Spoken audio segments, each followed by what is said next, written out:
हम पुकार पुकार के बोल रहे हैं सर, आदमी लोग सुन रहे नहीं है। ये तो जादू वाला तेल नहीं है, ये 108 जड़ी बूटी का तेल रहता है।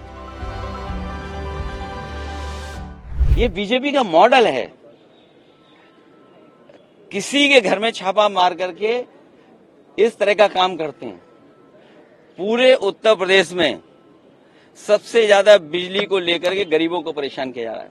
आपने अखबार में पढ़ा कि जब 5 लोग मर गए, न जाने कितनों पे झूठे मुकदमे लग गए, न जाने कितनों को अपमानित होना पड़ा है, घरों में पुलिस गई है, महिलाओं के साथ अपमान का व्यवहार हुआ, तब कह रहे हैं कि हर मंदिर को नहीं खोदना चाहिए।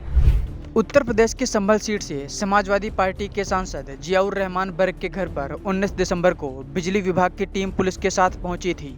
जानकारी मिली थी कि उनके घर के बिजली के मीटर में कुछ गड़बड़ी है। जब जांच हुई तब इसका खुलासा भी हुआ। इस मामले को लेकर संभल में समाजवादी पार्टी के सांसद जियाउर रहमान बर्ग और उनके पिता के खिलाफ पुलिस ने केस दर्ज कर लिया है। सांसद के खिलाफ बिजली चोरी की FIR हुई है, जबकि उनके पिता पर बिजली अफसरों को धमकाने का केस दर्ज हुआ है। दरअसल आरोप है कि जब बिजली विभाग की टीम मौके पर पहुंची तब उन्हें ये कहकर धमकाया गया कि सरकार बदल जाने दो, तुम्हारी वीडियो बनाई जा रही है, सबका हिसाब होगा।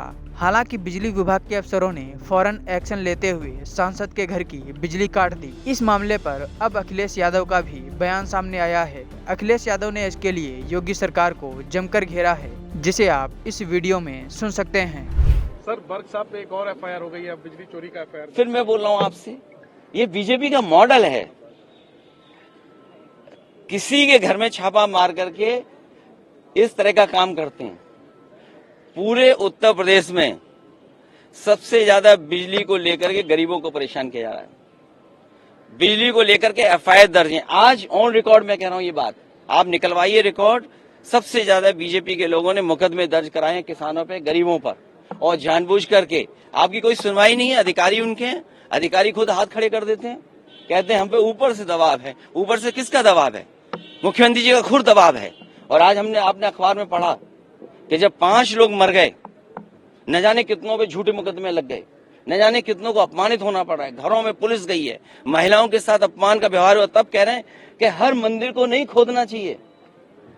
तो अगर किसी व्यक्ति ने, इतने महत्वपूर्ण व्यक्ति ने अगर ये स्टेटमेंट दिया है, तो उनकी जिम्मेदारी बनती है उनके दल के लोगों की कि सभी संभल वाले उत्तर प्रदेश के लोगों पर जिन पे झूठे मुकदमे लगे हैं, उनके मुकदमे वापस हों।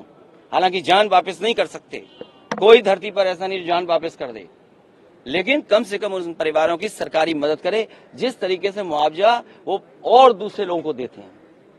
आरक्षण सीट ने जो कहा है कि सद्भाव से रहना चाहिए, और उन्होंने कह दिया, इसी में कह दिया। सर, कल जो कुछ हुआ संसद भवन परिसर में, तो इस तरह की घटना ना हो। मैं तो चाहूंगा ऐसी घटना न हो। हम एक दूसरे से, हमारा हमेशा व्यवहार अच्छा रहता है, लेकिन बीजेपी वालों को कौन समझाए?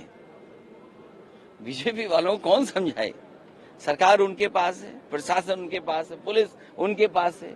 अगर ये लोकसभा परिसर में हुआ है तो चाहे कांग्रेस चाहे बीजेपी को सबसे पहले स्पीकर साहब के पास जाना चाहिए था।